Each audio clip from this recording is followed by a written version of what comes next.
Hey guys, good morning and आप सभी का स्वागत है एक नए व्लॉग वीडियो में।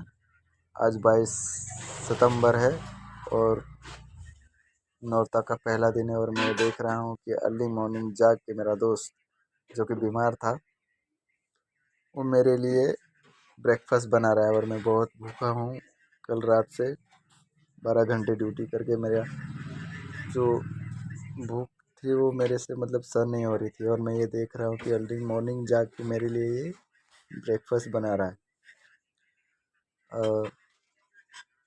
एक से 1.5 महीना हुआ हमारी फ्रेंडशिप को और मैं इसका रूममेट भी हूँ। भाईजान ने मेरी जो इतनी केयर करी है पिछले 1.5 महीनों में।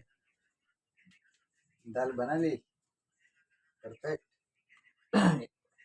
साफ जो कर तीखी रहे है हैं पहले से।